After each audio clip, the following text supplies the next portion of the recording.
Assalamualaikum warahmatullahi wabarakatuh. Perkenalkan, nama saya Azi Nur Hidayah, mahasiswa Universitas Mercu Buana, Fakultas Ekonomi dan Bisnis, Program Studi Manajemen. Pada kesempatan kali ini, saya akan mempresentasikan bisnis saya yang bergerak di bidang fashion, yaitu Butik Solo dengan tema gaya unik untuk membedakan rasa.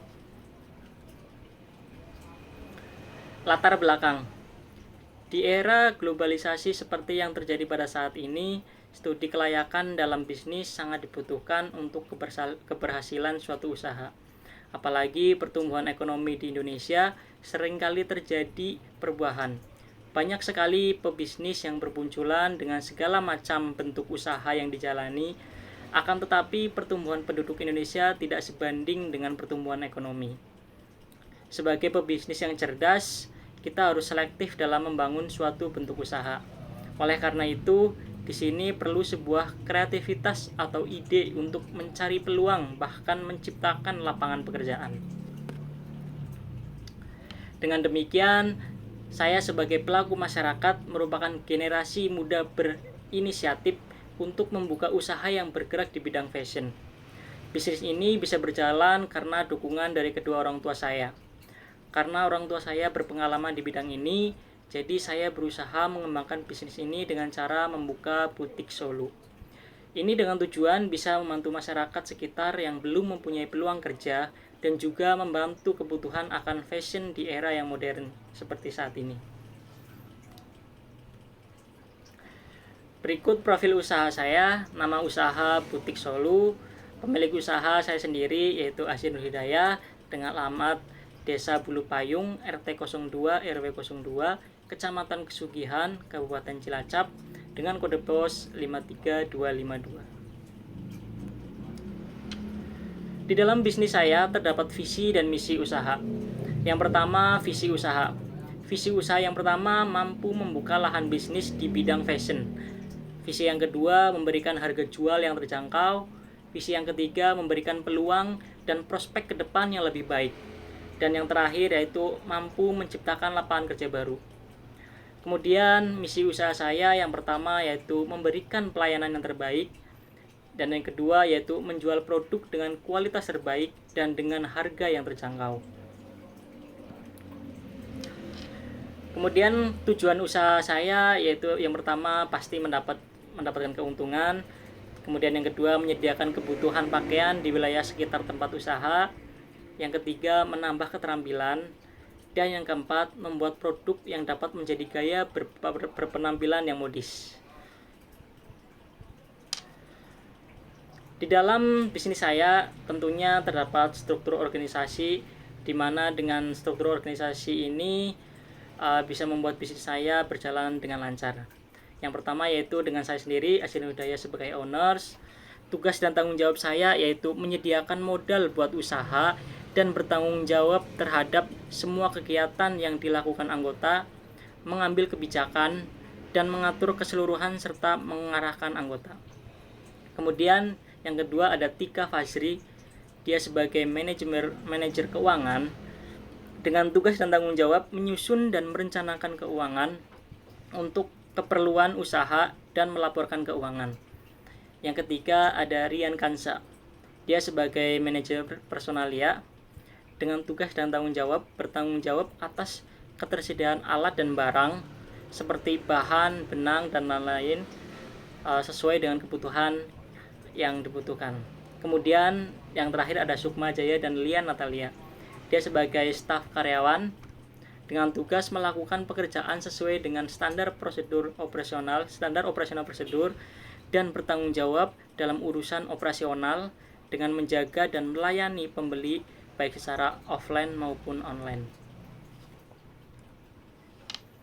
Kemudian di sini ada waktu buka usaha saya. Dimulai buka di jam 9 pagi sampai jam 10 malam. Dengan pagi dan sore yang pertama Tika Fazri dan Sukma Jaya. Kemudian sore sampai malam jam 3 sampai jam 10 yaitu Rian Kansa dan Lian Natalia. Sedikit pembahasan tentang usaha bisnis saya dalam bidang fashion. Usaha yang akan saya mulai adalah usaha yang bergerak dalam bidang fashion. Usaha butik saya ini adalah usaha butik rumahan, karena butik ini masih berada di lingkungan perdesaan yang dekat dengan jalan raya kota. Adapun kualitas produk atau mutu produk yang kami hasilkan memiliki beberapa keunggulan, diantaranya yang pertama, berkualitas tinggi dan dapat memuaskan konsumen. Yang kedua, bermacam-macam bentuk dan ukurannya dengan style yang up to date. Dan yang terakhir, hasil sablon sangat rapi dan tidak mudah luntur walaupun beberapa kali cuci. Di dalam bisnis saya terdapat aspek pemasaran, di mana dengan aspek ini bisnis saya bisa berjalan dengan lancar. Ada 3 aspek pemasaran, yaitu yang pertama analisis pasar, yang kedua pelaksanaan distribusi, dan yang ketiga rencana pemasaran. Untuk analisis pasar, kita tunjukkan kepada kaum wanita insan yang mempunyai daya tarik sangat tinggi terhadap hal-hal yang berhubungan dengan penampilan. Dengan adanya orang-orang konsumtif, berarti keuntungan bagi usaha saya sendiri. Kemudian untuk pelaksanaan distribusi yang dilakukan perusahaan kami yaitu distribusi intensif. Diusahakan sebanyak mungkin agar dapat menjual produk sebanyak-banyaknya dan lebih mudah dalam menghasilkan keuntungan yang sebanyak-banyaknya juga. Kemudian rencana pemasaran bisnis saya yaitu melalui internet, media sosial seperti Instagram, TikTok, dan pamflet atau leaflet. Kita bisa mempromosikan produk yang kita punya dengan menyebarluaskan kepada masyarakat sekitar. Kemudian ada aspek produksi, yaitu tentang lokasi usaha saya. Setelah melakukan survei dalam menentukan lokasi usaha atau bisnis yang akan saya jalankan ini, saya memiliki lokasi yang menurut saya itu strategis dan berada di lingkungan yang ramai akan penduduk dan dekat dengan sekolah dasar dan sekolah menengah pertama. Pemilihan lokasi adalah suatu hal yang penting supaya bisnis ini bisa ramai pengunjung dan mendapat respon positif terhadap masyarakat akan keberlangsungan usaha ini. Kemudian ada sumber produksi. Sumber produksi usaha saya yaitu kita mulai bahan, kemudian pola sampai jadi pakaian yang siap dijual.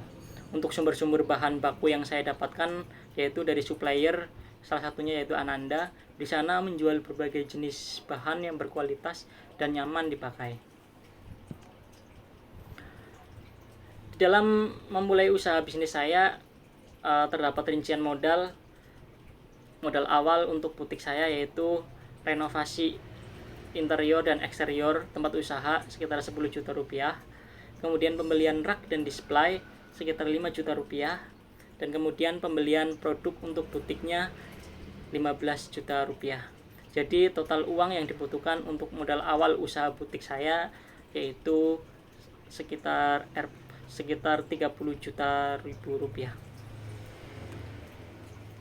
Untuk omset pendapatan, diasumsikan bahwa butik saya mampu menjual produk sebesar 500.000 per hari, sedangkan untuk akhir pekan rata-rata penjualan butik naik sekitar 300.000 yaitu 800.000 per hari. Maka perhitungannya pendapatan dalam 1 bulan adalah sebagai berikut. Untuk hari Senin sampai Jumat 500.000 dikali 22 hari kerja yaitu dengan total 11 juta rupiah. Untuk hari Sabtu dan Minggu 800.000 rupiah dikali 8 hari yaitu 6.400.000 rupiah. Jadi total pendapatan kotor dalam bisnis saya yaitu 17.400.000 rupiah per bulan. Untuk biaya operasional terdapat gaji pegawai 4 orang yaitu masing-masing pegawai 800.000. Jadi totalnya 3.200.000 rupiah. Untuk belanja produk butik bulanan 5 juta rupiah, belanja kantong plastik dan lain-lain 250.000 rupiah, dan kemudian bayar listrik 300.000 rupiah. Jumlah biaya operasional yang dibutuhkan dalam 1 bulan sebesar 8.750.000 rupiah. Kemudian ada perhitungan laba bersih dan lama balik modal. Adapun perhitungan laba bersihnya adalah omset dikurangi dengan biaya produksi.